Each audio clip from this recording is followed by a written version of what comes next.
shirka wuxuu ahaa hal maalin wuxuuna u bilowday qaab laba geesoodyo ah oo marba ay laba dal gooni isu arkayeen kadibna iyagoo group ah oo kale ay isu arkeen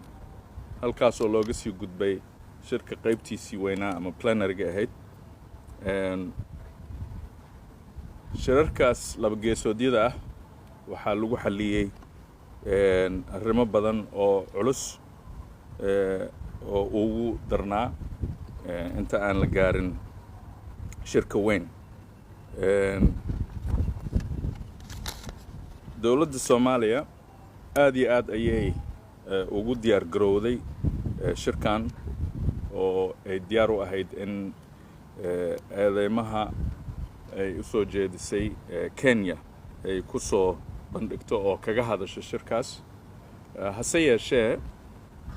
madaxdii IGAD ee halkaas joogtay waxay aad cadaadis noogu saareen Soomaaliya in arrinkan uu noqdo mid lagu xalliyo IGAD dhexdeeda oo uu noqdo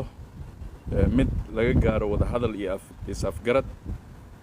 oo halkaas aan arrimaheena ku xalino talaabada ugu horeysana ay tahay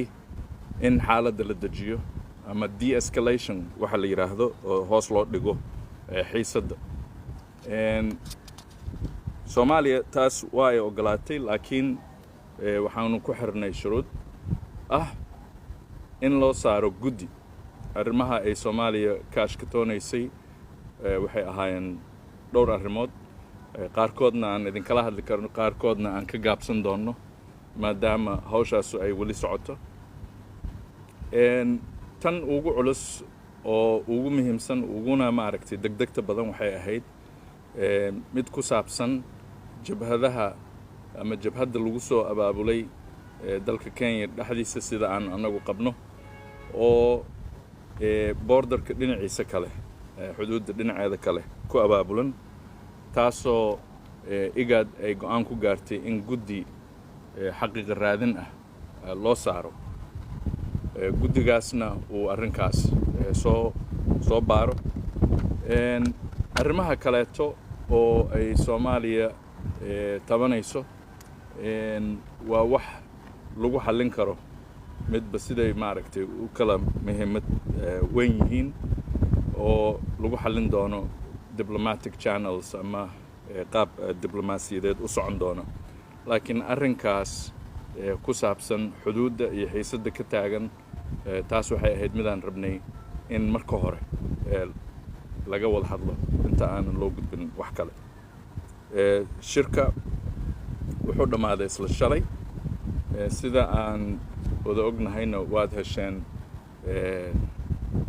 warmurtiyeedkii ka soo baxay ama communique ka soo baxay shirkaas maanta halkaas aan warbixintaas guud ku ekaayo dhowr su'aalood waxaan diyaar u nahay inaan qaadano laakiin Cabdirashiid baa noo sheegi doona cidda aan ka qaadanayn su'aalaha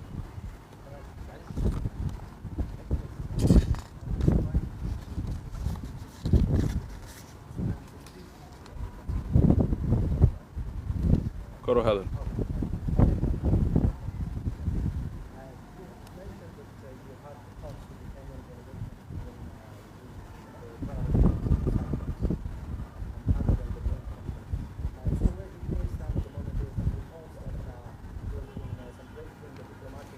Abdasis, I did not say we had a bilateral talks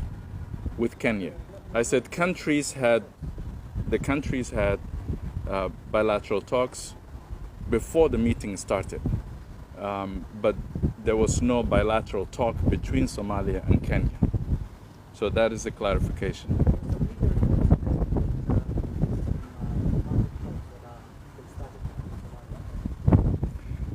That is not true. In Djibouti,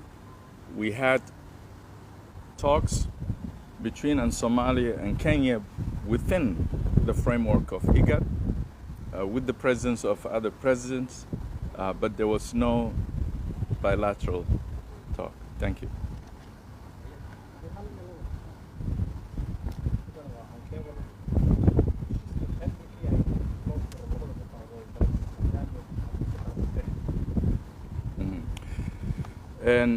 horta dad badan waxaa laga yaabaa inay ka walwalsan yihiin Soomaaliya iyo Kenya iyo xiriirkooda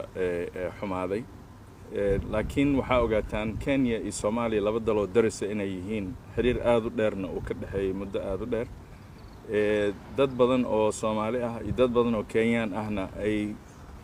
faa'iido u leedahay xiriirka oo wanaagsanaada Kenya iyo Soomaaliya ay ku qasban yihiin inay soo ceshadaan xiriirkooda waqtiga ay munaasib ka tahay iyo sida ugu munaasibsan oo ugu soo noqonayo xiriirkaas waan sheegay sababaha annaga shuruud noo ahayd in marka hore la qaato marka Kenya iyo Soomaaliya xiriir way lahaan doonaan sidii horeba u lahaayeen laakiin arrinta hadda aad sheegtay sidaas uma aha mahadsan